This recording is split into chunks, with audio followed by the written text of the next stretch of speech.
Well, good morning. Thanks for joining us on this Sunday. The temperatures outside have been slow at warming this year, but things are heating up in Lansing as newly elected Governor Democrat Gretchen Whitmer faces off with the Republican legislature. We'll talk more about that with our guests this morning. It starts right now. From TV6, this is The Ryan Report. Here's your host, Don Ryan. Well, Steve Mitchell has been chairman of Mitchell Research and Communications since its founding in 1985. His political clients have included governors, senators, members of Congress, state legislators, and others. He's also been a frequent guest on various Detroit television stations and in major market stations in other parts of the country as well. Mitchell also serves as the vice chair of the NMU Board of Trustees. Pleasure to welcome back Steve Mitchell. Nice to have you back. It's terrific to be here, Don, my old friend from Ishpeming. And the truth is, we know each other from a long time back. About 55 years or so. I was going to say, even though you have spent a lot of time downstate and your business has been there, you are a Yooper. Oh, absolutely. Yeah, absolutely. And you attended and graduated from Ishpeming High School. I did. And Northern Michigan University. That's correct. Okay, and you're now serving on the NMU board. Which is, I might have had a real honor to serve on the board from the school that you, from which you went to school is really an exciting opportunity. And you're back in town because of graduation. That has to be, when you're on the board, one of the most fun times to be part of the board. It really is. You've had an impact, especially if you've been on the board for a few years, on where the university is going. And to have that chance to be there and to see the culmination of these young men and women and older men and women now, non-traditional students graduate, it really is an exciting and it's a moving experience. It sincerely is. I thought it might be fun for a few minutes this morning before we get to politics to kind of reminisce. Now, you went to college in what's often thought of as the most tumultuous period in American history, the 1960s. Yeah, I certainly did. Actually, I started in 1963, graduated in 1967. So back in those days, we all got out in 4 years. Right. And we really didn't have nearly the tumult that occurred right after I graduated. I was there during the Ed Hardin years. Dr. Hardin was president. He built Northern Michigan University from 900 students to 7,600 students, where we are today. And he did that between 56 and 67. After he left in 1968 and 69, there was a firing of a professor named McClellan.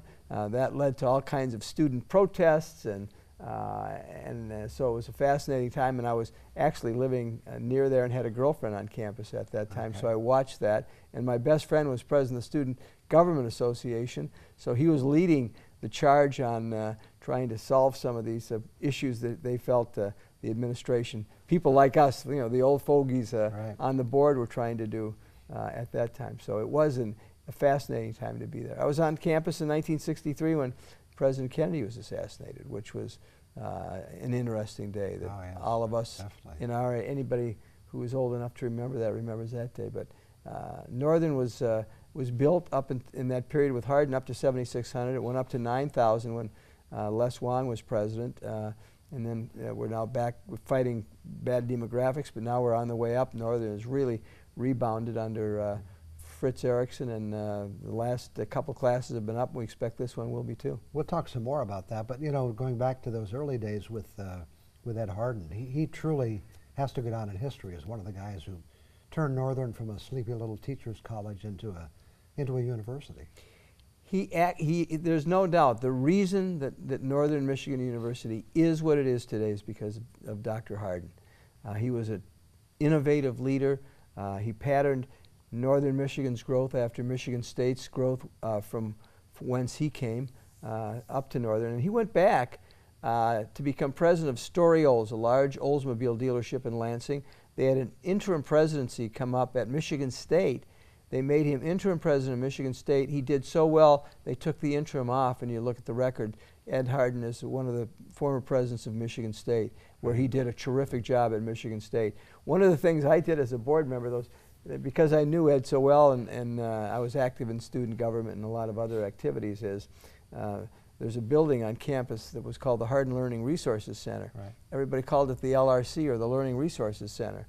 And I felt Hardin wasn't getting his due, so I made a motion that we change the change it to the Hardin Hall so that people still refer to it as Ed Hardin, because he's the guy, he's the reason everybody's there. He also believed in athletics too. I remember he brought in people like Frosty Frazaka, and then Raleigh Dodge came in, and Stan Albeck, and these guys all went on to big things in sports. Oh yeah, they actually went into the pros, and that's, again, that's the background from John Hanna. That's how John Hanna built Michigan State University, under that same sort of a using athletics to bring in students and to draw attention to the university. So he used that model that he saw John Hanna do in the late 1940s and early 1950s before he came up here to Northern. Now I'll give you a little trivia. You can run this by your other fellow board members.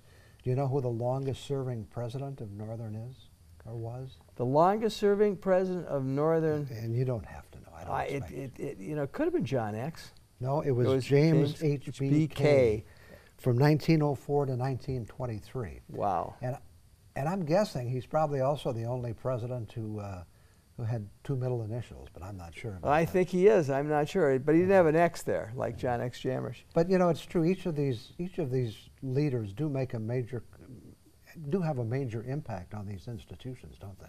They certainly do. They certainly do. And the longer they're there, the more impact they can have. And I was on the presidential search team that hired Fritz Erickson as president, and we had a number of really good and eligible candidates, but Fritz shone through that interview process, and he's really done an extraordinary job. He's brought in such a great team. Our vice presidents, Kerry Schulling, the provost, and Steve Vandenhoven, who's in charge of online learning and other things. Gavin Leach, who's been there forever, the Vice President of Finance. Brad Canale, whose father, Gil Canale, was athletic director, is our CEO of the foundation. I mean, we've got a great, solid team out there. And with new programs, the new dorms are fabulous. If you haven't been to Northern's campus, see the new dorms. Right. Oh, they're just unbelievable. So it really is, it is a growing, programmatically outstanding school. So I'm pretty proud of it. We'll talk about politics when we return. Okay. Back with more on the Ryan Report just 2 minutes from now.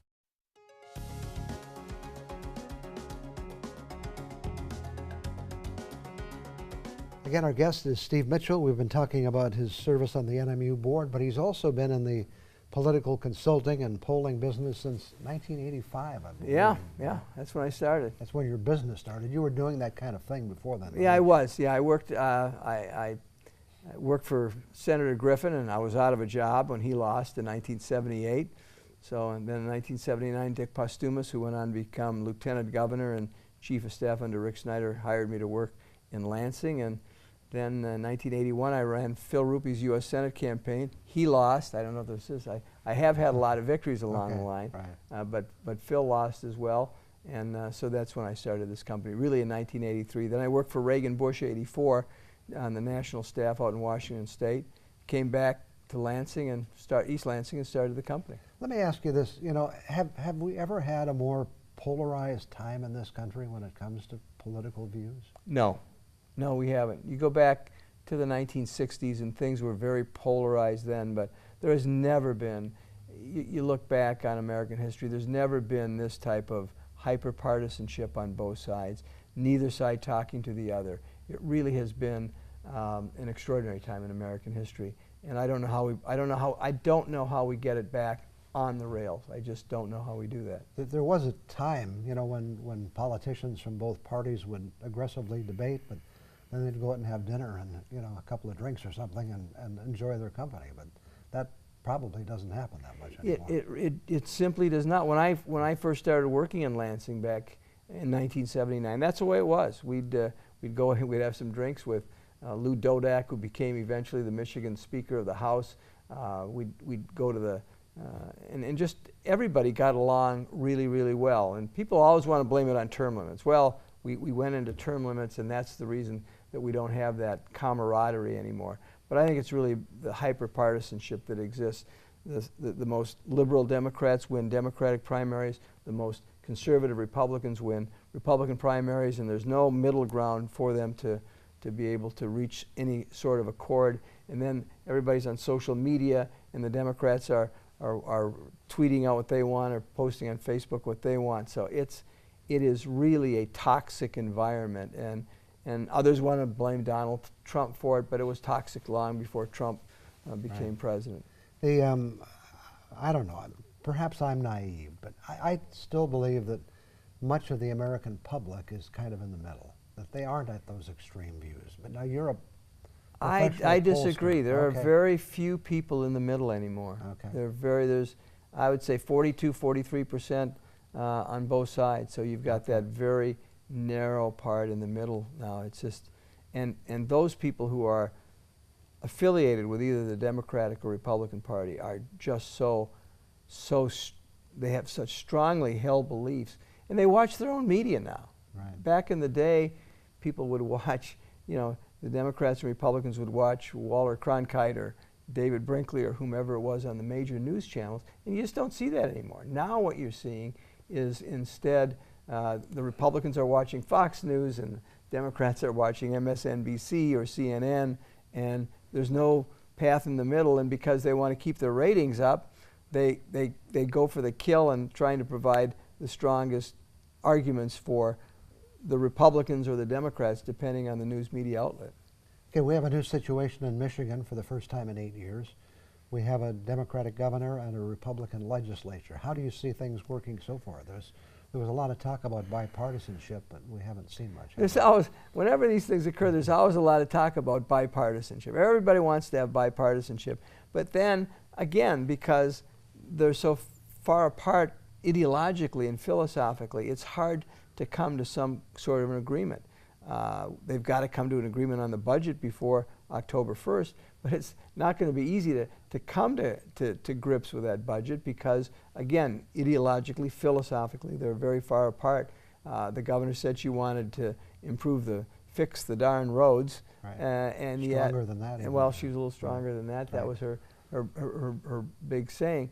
But she proposes a 45-cent gasoline tax, which was an absolute non-starter. As a pollster, that's got support of about 18 to 20% of the people, and 80% are opposed, and 3/4 of the voters in Michigan are strongly opposed to a 45-cent tax increase. So we want to fix the roads. We know the roads are bad, but at the end of the day, as much as we want to fix them, voters don't want to pay for them. So it is going to be difficult to reach accord. They have to do it. They have to do it on the budget.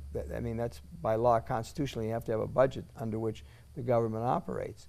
But you could see a government shutdown on October the 1st because they can't reach an accord. Okay, we'll talk more about that in just a couple of minutes. Okay. Back with more on the Ryan Report after we take one more break.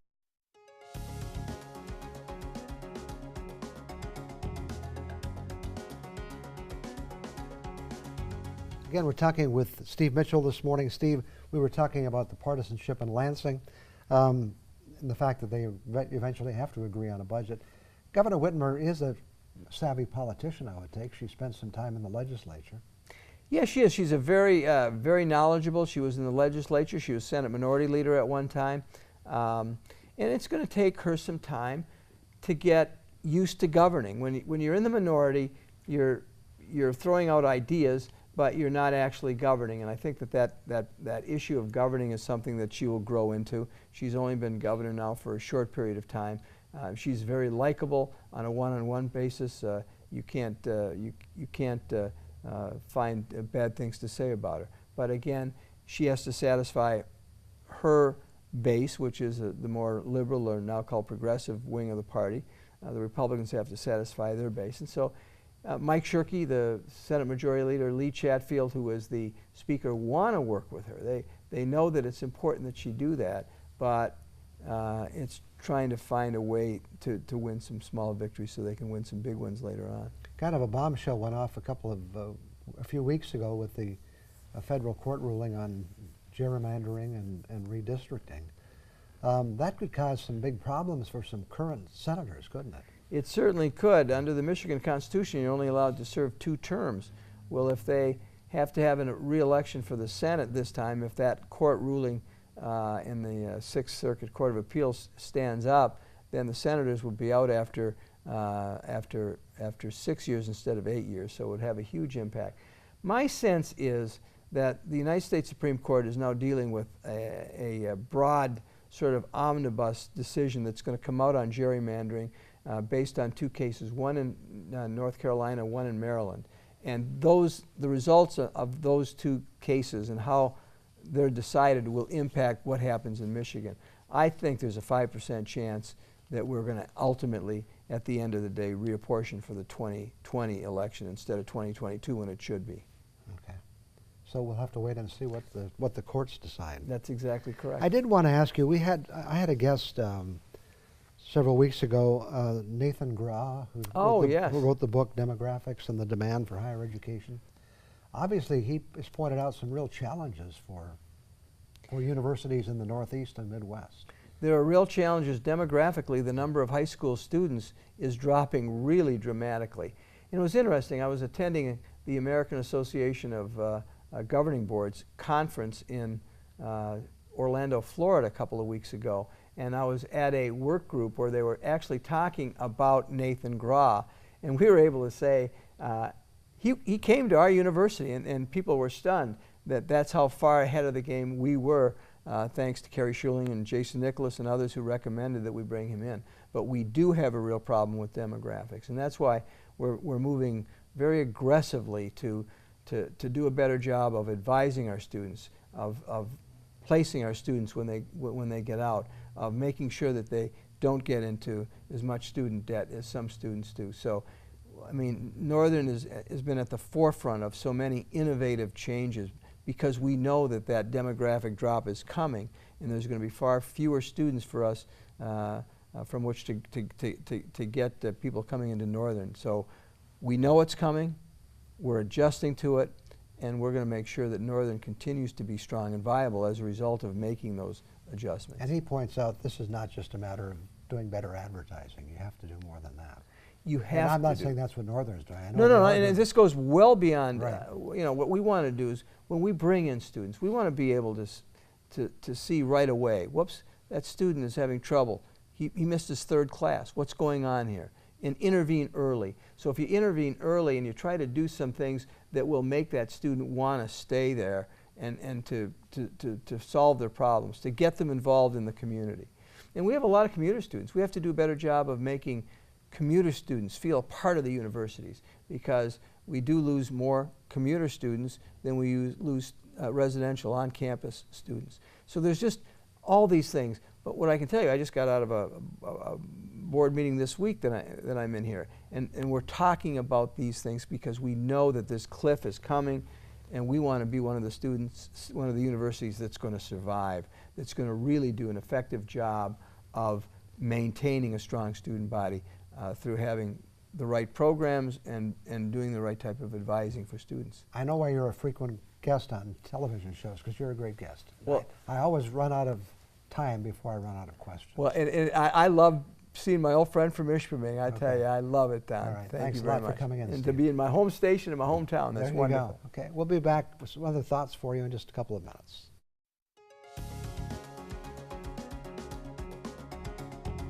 I was talking with one of my younger co-workers the other day, and the truth is most of the people I talk with these days are younger than I am. But the point I was making in that conversation was that one of the nice things about living to an old age is that you get to see the change that's occurring all around you from a different perspective. Unlike young people who accept today's technology, for example, as just the way it's supposed to be, it's something amazing for you and a far cry from how things were when you were young. As we've talked before, I recall when my grandparents had an icebox in the days before the refrigerator. I remember when music came on 78 RPM records, and when every telephone was connected by a cord to the wall.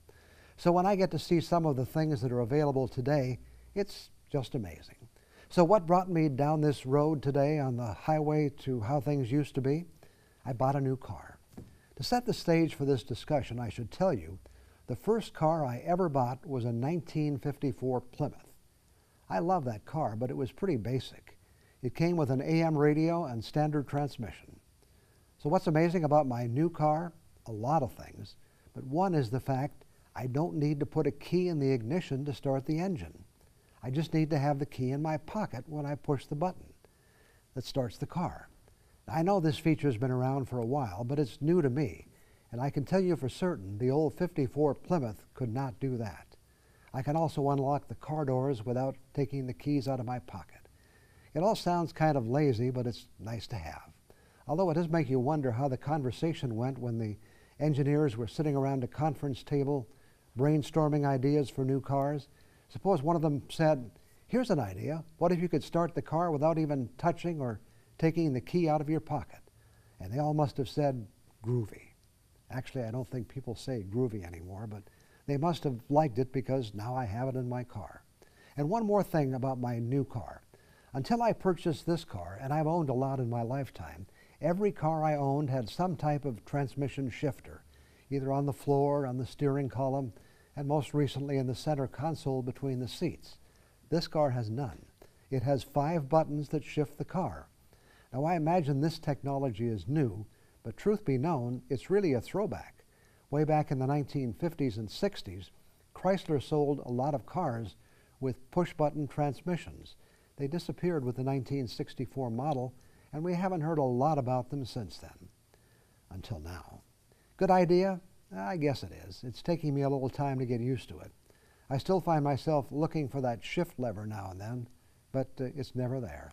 So my original point when I started this discussion was, if we get to make it to old age, one of the joys is the opportunity to be amazed at the new things we see.